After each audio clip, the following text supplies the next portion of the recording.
네, 김건희 특검이 오늘 윤석열 전 대통령을 처음으로 소환해 조사하고 있습니다.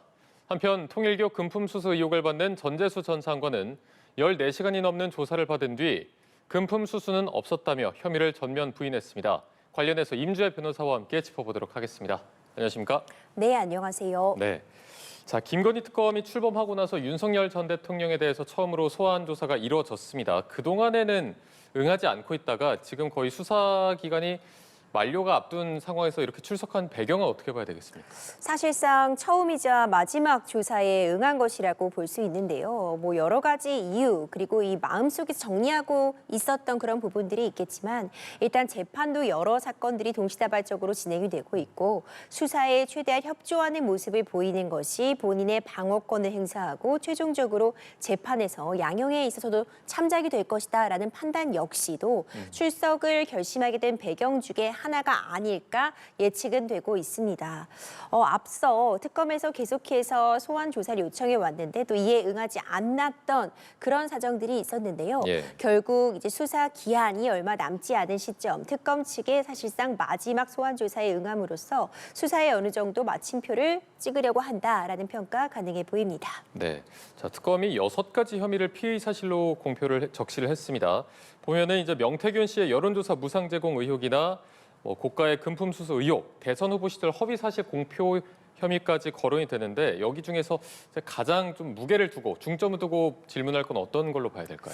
결국 가장 핵심적인 부분이라고 한다면 공천 개입 의혹과 관련해서 과연 이런 금품 수수 사실을 윤석열 전 대통령 역시도 알았는가, 이 부부 간에 함께 벌인 일인가 이런 부분들에 대해서 좀 집중적으로 질문이 오고 가지 않을까 생각을 합니다.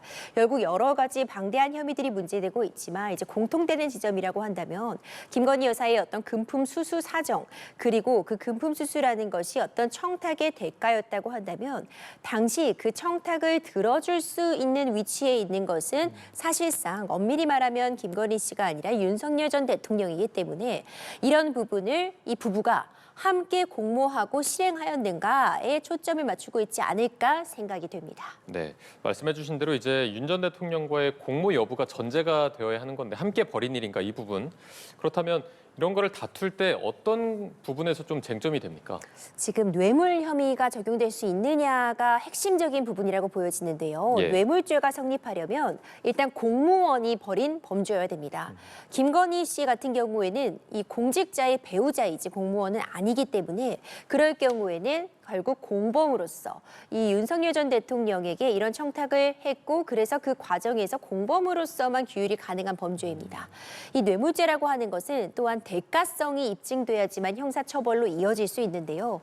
이 대가성이라는 건 어떤 금품을 받았는데 그 금품을 받은 것 자체도 도의적으로 문제가 되지만 나아가서 어떤 청탁을 받았고 그 청탁을 들어주는 대가로서 금품이 오고 갔다고 한다면 그때 뇌물죄가 성립하게 됩니다. 지금 샤넬백의 수수라던가 여러 가지 금품의 수수, 그림의 존재 이런 부분들이 동시다발적으로 문제가 되고 있는데 과연 그것이 어떤 청탁의 대가였고 그 청탁이 윤석열 전 대통령에게까지 전해졌느냐가 다 입증이 되어야지 뇌물죄로서 처벌이 가능하기 때문에 오늘 소환조사에서는 그 뇌물죄 적용을 위해서 과연 윤석열 전 대통령이 인지하고 있었는가를 좀 중점적으로 질문이 오가리라고 보고요. 앞으로 추후 이 선고 과정 그리고 이 선고 결과에도 과연 윤석열 전 대통령 역시도 관여했느냐가 형량을 결정하는 데 있어서 굉장히 중요한 역할, 쟁점이 되리라고 봅니다. 네, 알겠습니다. 자, 저희가 다른 사안도 한번 짚어보도록 하겠습니다. 전재수 의원이 통일교 금품 의혹으로 14시간 동안 조사를 받고 오늘 새벽에 이제 귀가를 하게 됐습니다. 혐의는 전면 부인을 했고요. 경찰도 이제 뇌물 혐의를 적용한 만큼 대가성, 앞서 말씀해 주신 그 대가성이 또 핵심이 될 텐데 이번 조사에서 어떤 점을 중점적으로 조사했을 거라고 보십니까? 맞습니다. 전재수 전 의원에 대해서 정말 전재수 의원에 대해 강도 높은 조사가 진행이 됐습니다. 전재수 의원 같은 경우에는 어제 출석을 하면서도요. 모든 혐의에 대해서 부인을 하는 모습을 보여줬고 이 고강도 조사를 마치고 나오는 시점에서도 이 통일교 측으로부터 그 어떤 금품도 제공받은 자가 바가 없다라는 부분을 다시 한번 강조했습니다. 이번 사안 같은 경우에는 지금 공소시효가 계속해서 문제가 되고 있습니다. 단순히 어떤 금품을 받은 것만으로도 문제가 될 수 있는 정치자금법 위반을 규정한다면은 이 지금 금품을 받은 시점이 2018년도로 추산되고 있기 때문에 정치자금법 위반과 관련된 공소시효 7년이 이미 도과했을 수도 있다라는 부분이 얘기가 나오고 있어서 그렇다면 3천만 원 이상 대가성을 띠고 있는 뇌물을 받았을 때는 공소시효가 더 길기 때문에 지금 이 뇌물죄를 입증하는 데 수사기관이 총력을 기울이고 있다고 보여집니다. 과연 이 뇌물죄라고 한다면 어떤 청탁이 있어야 되고 지금 주장하고 있는 것처럼 한일 해저터널 건설이라는 그 대가, 통일교의 수건 사업에 대한 청탁의 대가로서 금품을 오고 간 것은 아닌지 어제 아마 이런 부분들에 대해서 고강도로 조사가 이루어졌으리라고 보고요. 일단 전재수 의원 같은 경우에는 몇 차례 접촉 부분까지만 인정을 한 것이고 한일 해저터널과 관련해서는 명확하게 계속해서 반대하는 입장을 견지하고 있었기 때문에 이 청탁에 대한 대가로서 금품을 받았다는 것은 전혀 사실과 다르다는 입장을 다시 한번 강조했으리라고 봅니다. 네, 이 금품에 대한 부분도 액수가 조금 바뀌어서 일단 지금은 현금 2천만 원과 1천만 원 상당의 고가 시계를 받았다 이런 혐의를 받고 있고 본인도 전면 부인하고 있습니다만은 공여자로 지목된 윤영호 전 본부장이나 한학자 총재도 사실이 아니다 이렇게 말을 하고 있습니다. 이런 상황에서 혐의 입증이 가능할까요? 쉽지는 않습니다. 다만 지금 이 시계의 실물이 나오고 있지 않다고 해서 혐의 입증이 불가능하다라고까지는 보기 어려울 것 같고요. 이런 뇌물이나 정치자금법 위반이 문제될 때 현찰이 오고 갔다고 한다면 그것을 남들이 다 보는 자리에서 현찰을 준다거나 계좌이체를 할 리는 없기 때문에 원래 이 증거를 확보하기가 쉽진 않습니다. 그렇다면은 중요한 증거로서 기능하는 것이 그 금품을 주고받았다는 전후에 실제로 만남이 있었는지 여부는 출입 명단이라던가 실제로 그 인근에서 식사했다면 그 식사 영수증 자료 등을 통해서 만남 자체는 입증이 가능하다고 보고요. 거기에 나아가서 전후에 주고받은 메시지나 대화 내용 등을 통해서 어떤 금품의 수수 사실을 인정할 수 있는지 그에 대한 대가로서 청탁이 오고 갔는지 이런 부분들을 밝혀내는데 총력을 기울이라고 봅니다.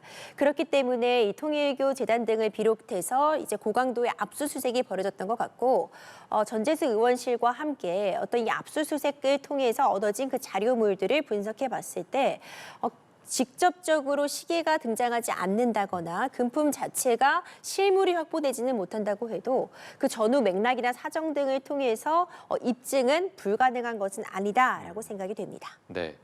지금 상황이 이제 임종성 전 의원과 김규환 전 의원의 소환도 예고가 돼 있기 때문에 이번 수사가 어디까지 확대될 거라고 보십니까?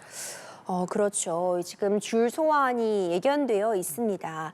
하지만 지금 애초에 이렇게 이 정재계 관계자들에게 금품을 줬다고 이야기를 했던 윤영호 전 본부장도 일부 진술을 지금 바꾸고 있는 듯한 진술이 좀 변화한 듯한 모습을 보이고 있고 기본적으로 뚜렷한 물증은 확인이 되고 있지 않는 만큼 일단 전방위적인 압수수색이 있었고 압수물 분석 과정을 통해서 실제로 이 통일교의 고위 관계자들이 어떤 정치계 인사들과 접촉했는지는 전 쉽게 밝혀지리라고 봅니다.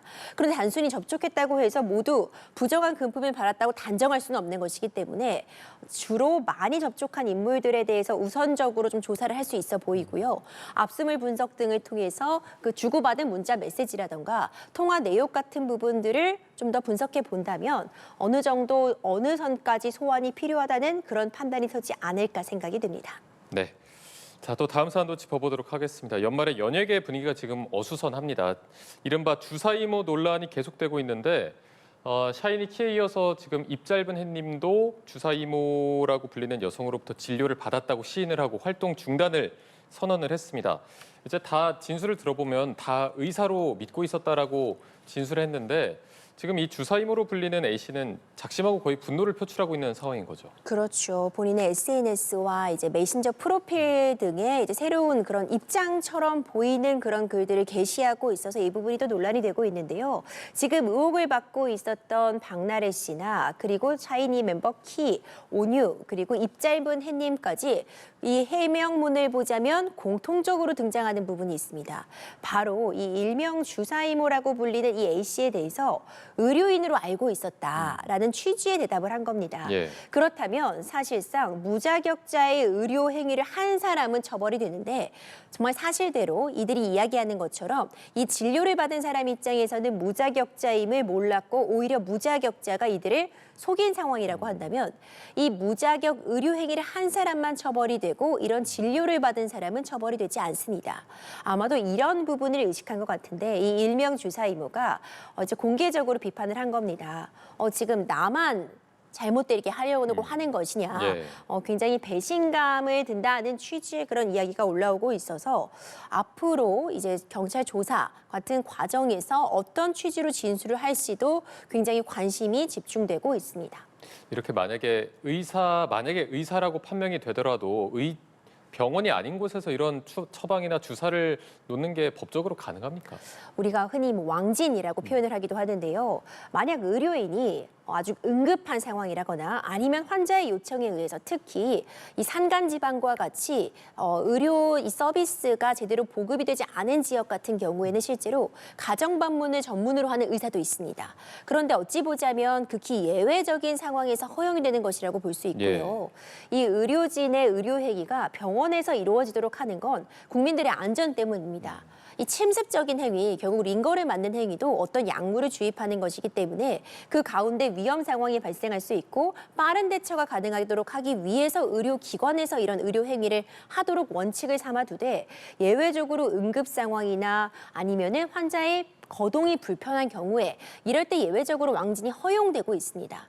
그렇기 때문에 왕진 자체가 불법이다라고 단정할 수는 없는 것이고요. 하지만 이런 예외적인 허용 상황이 아님에도 불구하고 이렇게 의료 행위를 외부에서 받는 건 충분히 문제가 될 수 있고 특히 이번 사안 같은 경우에는 무자격자로부터 의료기관이 아닌 곳에서 의료 행위를 받은 것처럼 보이는 상황이기 때문에 그 불법성의 정도나 위험성이 더 높다고 평가가 가능합니다. 네. 자, 그런데 이 주사임무 논란이 계속될 것으로 보이는 게 전현무 씨가 9년 전에 이제 차량에서 링거를 맞는 사진이 또 공개가 됐는데 일단 전 씨 측은 바로 해명에 나섰죠.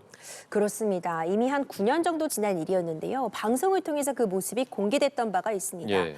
당시에 이제 심하게 컨디션이 안 좋은 상황이었고 계속해서 스케줄을 이동해야 되는 상황이었기 때문에 이동 중인 차 안에서 링거를 맞는 모습이 공개가 되어서 어찌 보자면 의료기관 외부의 공간에서 진료받은 것이 증거로서 남아있는 상황입니다. 예. 이에 대해서 전현무 씨 측에서는 곧바로 입장을 밝혀서 의료인으로부터 정당하게 처방을 받아서 이제 진료를 받은 것이고 그에 따른 수액 처방이 있었던 것인데 다만 수액을 의료기관에서 다 맞을 시간이 부족해서 이제 이 차에서 이동하면서 맞을 수밖에 없었다라는 취지입니다. 일단 이런 부분 만약 의료인으로부터 정당하게 처방을 받고 그리고 이 링거를 놓는 작업까지도 이 머너를 갖고 있는 사람에게 받았다면 이 자체는 문제가 될 수 없을 수도 있어 보이지만 의료 행위라고 하는 것은 링거를 맞는 행위뿐만 아니라 이 바늘을 제거하는 행위까지도 의료 행위라고 보여지기 때문에 그 이후의 과정에 대해서 좀 더 살펴볼 필요성은 있어 보이고요. 물론 이 해명과 마찬가지로 정당하게 적법하게 진료를 받은 부분이라면 문제가 되진 않지만 요즘 워낙 이 박나래 씨 사태와 관련해서 여러 가지 의혹들이 계속해서 제기되고 있는 만큼 당분간은 이와 관련된 의혹들도 계속 제기될 상황인 것 같습니다. 네, 알겠습니다. 저희가 오늘 말씀은 여기까지 들어보도록 하겠습니다. 지금까지 임주혜 변호사와 함께했습니다. 고맙습니다.